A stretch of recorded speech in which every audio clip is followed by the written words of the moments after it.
Hoy es un día histórico para el pueblo de México, porque la Suprema Corte de Justicia de la Nación decide un caso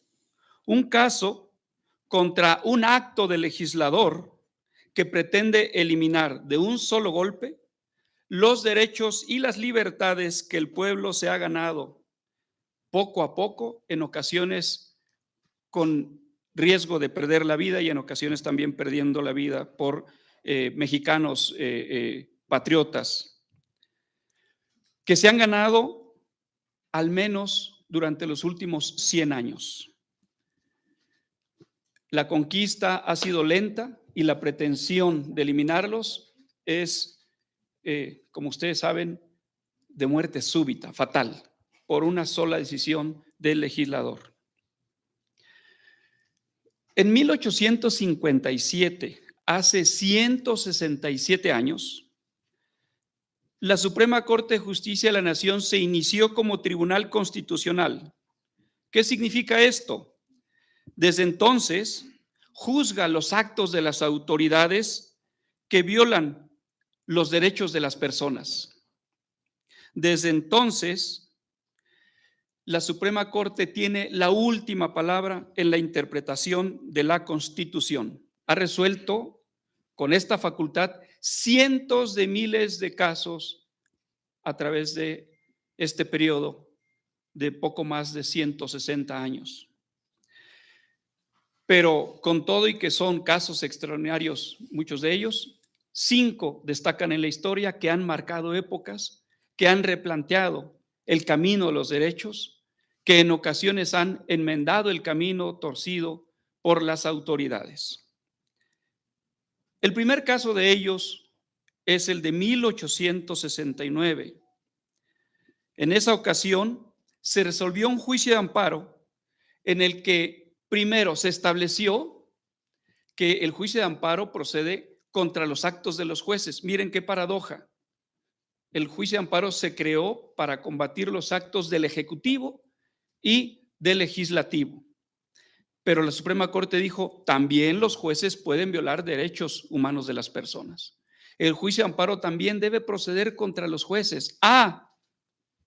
Y como la ley de amparo de 1869 establece que no procede el amparo contra actos judiciales, esa regla de la ley de amparo de 1869 es inconstitucional. Como la Corte dijo que la ley de amparo era inconstitucional, los 7 ministros que estuvieron en este criterio fueron llevados a juicio político. Finalmente fracasó ese juicio político porque se impuso la razón. La interpretación de las leyes corresponde a la Corte y estaba cumpliendo con su deber. También allí se estableció que el juicio de amparo procede también contra las leyes de las legislaturas estatales y federales. Hace más de 150 años quedó ya establecido con toda claridad que la Corte es el máximo intérprete de la Constitución, la última palabra, y que procede incluso contra las leyes. Así de claro. 70 años después, en 1939, se resolvió el amparo que terminó por validar la expropiación petrolera de 1938.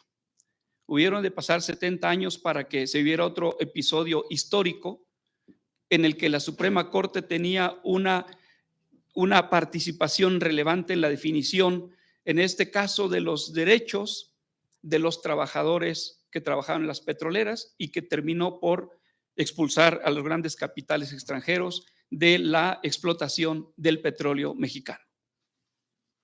50 años después, es decir, en 1982 a 1989, conoció de una serie de casos, de juicios relacionados primero con la expropiación de la banca privada y después con el establecimiento de la nacionalización de la banca. En esta ocasión, también primero se revisó un decreto, después una reforma constitucional y por último la ley que establecía el servicio de banca como de orden público y de atención de servicio público. En esta ocasión también se redefinió, en este caso desde el punto de vista económico, el destino del país.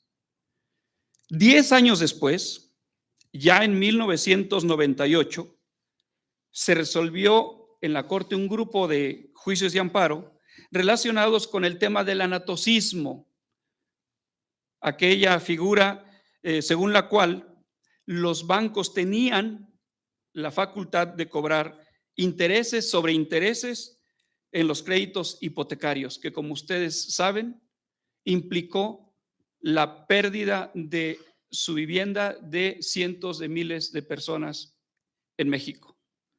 En esa ocasión también estaba en juego el patrimonio de cientos de miles de personas y la decisión de la Corte terminó por poner fin a este episodio derivado de la crisis económica de 1994. 26 años después, ahora, el día de hoy, la Suprema Corte resolverá un grupo de acciones de inconstitucionalidad que hicieron valer partidos políticos legitimados y una legislatura estatal. La decisión del día de hoy tiene las siguientes implicaciones. Primero, versa sobre la reforma judicial e indirectamente, pero también de manera necesaria, tendrá que pronunciarse sobre el posterior decreto que el legislador federal, el poder reformador, llama de supremacía constitucional, que en realidad es de supremacía legislativa. La Constitución siempre ha sido suprema, eso nunca ha estado a debate. Lo que hoy está a debate es si el legislador puede decidir por sí y ante sí, sin ningún medio de control, que lo que él disponga a poner a la Constitución es intocable. Eso sería supremacía legislativa, no constitucional. No nos confundamos. Bien, ¿y qué implican estas reformas? Implican tres cosas fundamentales. Primero, la destitución de alrededor de 7,000 jueces en el país, empezando por los jueces locales que resuelven la problemática cotidiana en todos los estados del país, hasta los ministros de la Suprema Corte de Justicia de la Nación. La destitución. Segundo tema, la elección popular de los jueces, de todos estos jueces, desde los jueces locales hasta los de la Suprema Corte de Justicia de la Nación.